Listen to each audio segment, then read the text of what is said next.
নমস্কার বন্ধুরা, আর জি কুকিং চ্যানেলে আপনাদের সবাইকে স্বাগত। আজকে নিয়ে হাজির হয়ে গেলাম তালের পাকন পিঠা রেসিপি নিয়ে। তো চলুন শুরু করা যাক। আমি গ্যাসে একটা কড়াই বসিয়ে 2 বাটি তালের পাল্প দিয়ে দিচ্ছি। আমি একটা বাটি মেপে সব কিছু দেবো এখানে অল্প একটু লবণ। মিষ্টি জিনিসে লবণ দিলে খেতে ভালো হয়। 1 মুঠো পরিমাণে নারকেল কোড়া দিয়ে দিলাম। ভালো করে নেড়ে চেড়ে মিশিয়ে নিয়ে তালটাকে ফুটতে দেব। তালের সিজন থাকতে থাকতে একবার হলেও বানিয়ে দেখবেন, ভালো লাগে খেতে। তালটা ফুটতে শুরু করেছে। আমি ওই বাটি মেপে 2.5 বাটি ময়দা দেব। তবে আমি একসাথে দেব না ময়দাটা, আমি 3 বারে 2.5 বাটি ময়দা মেশাবো। 1 বাটি দিয়ে দিয়েছি, ময়দাটাকে ভালো করে মিশিয়ে নিলাম।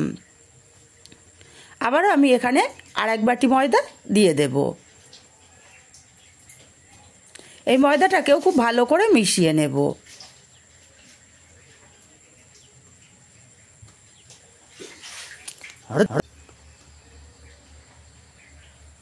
ময়দাটা আমার মেশানো হয়ে গেছে। আমি এখানে আরও 1/2 বাটি ময়দা দিয়ে দেব।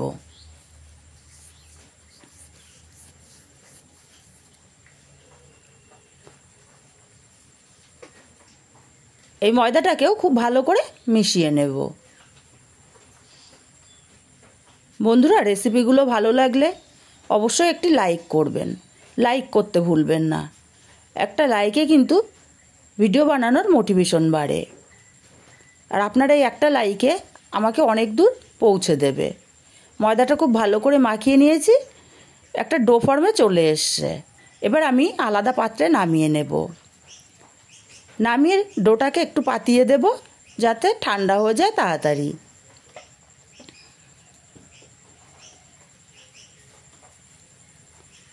ডোটা ঠান্ডা হয়ে এসছে, হাত দেওয়া যাবে তেমনই ঠান্ডা করে নিয়েছি। এখানে 1 চামচ পরিমাণে ঘি আমি অ্যাড করে দিলাম। এবার ভালো করে মেখে নেব। আর হ্যাঁ বন্ধুরা, যদি আপনাদের এই ডোটা মাখার সময় দেখতে পারেন যে খুবই নরম, তাহলে এখানটায় অল্প ময়দা আপনারা অ্যাড করে মেখে নিতে পারেন। দেখুন, ডোটাকে আমি খুব ভালো করে মেখে নিয়েছি।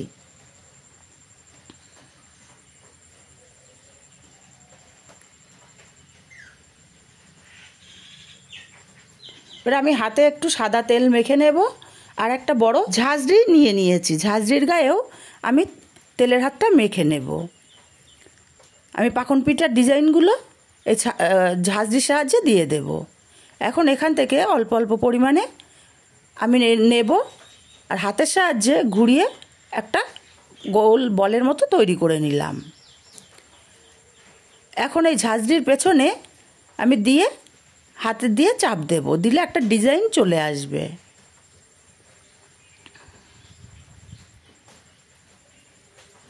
দেখুন, আমার একটা রেডি হয়ে গেল। আমি আরও একটা করে আপনাদেরকে দেখিয়ে দিচ্ছি। খুব সহজেই কিন্তু ডিজাইনটা দেয়া যায়।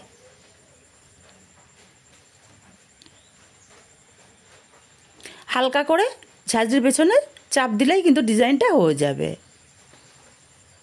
দেখুন, এইভাবে আমি সবগুলো রেডি করে নেব। সবগুলো পাকন পিঠা আমার রেডি হয়ে গেছে। গ্যাসে আমি কড়াইতে তেল গরম বসিয়েছিলাম। তেলটা গরম হয়ে গেছে।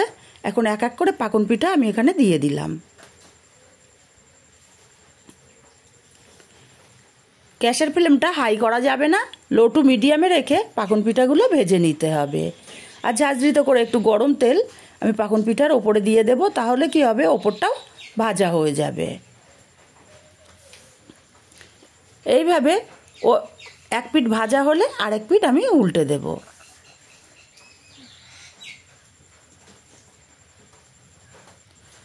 এইভাবে উল্টে পাল্টে আমি কালার করে পাকন পিঠাগুলোকে ভেজে নিয়েছি।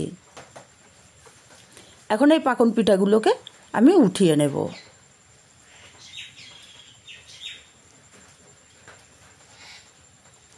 আর একইভাবে বাকি পাকন পিঠাগুলোও আমি ভেজে নেব।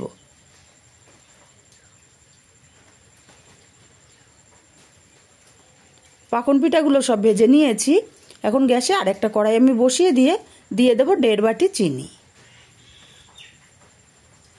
আর ওই বাটি মেপে 3 বাটি জল এখানে দিয়ে দিচ্ছি।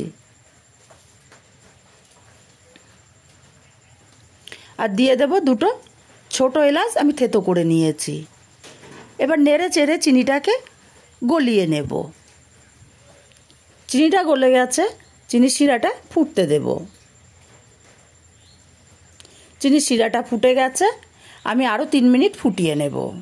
এখানে 1 তার বা 2 তার, কোনো তারের দরকার নেই, জাস্ট একটু চিটচিটে হলেই হবে। 3 মিনিট আমি চিনির শিরাটা ফুটিয়ে নিয়েছি। এখন গ্যাসের ফ্লেমটা অফ করে দেব। আর এখানে একে একে পাকন পিঠাগুলোকে দিয়ে দেব। পাকন পিঠাগুলো সব দিয়ে আমি নাড়াচাড়া করে ঢাকা দিয়ে রাখবো আধা ঘন্টা। আপনাদের হাতে সময় কম থাকলে আপনারা এই পাকন পিঠাগুলোকে দিয়ে 2 থেকে 3 মিনিট ফুটিয়ে নিতে পারেন, তাতে করে চিনি শিরাটা ভালোভাবে ঢুকে যাবে। আমি ঢাকা দিয়ে দিলাম, আধা ঘন্টা পরে আপনাদেরকে ফিরে এসে দেখাচ্ছি। আধা ঘন্টা পরে দেখুন পাকন পিঠাগুলো রস কিন্তু প্রচুর সোপ করে নিয়েছে আর ফুলে ডবল হয়ে গেছে।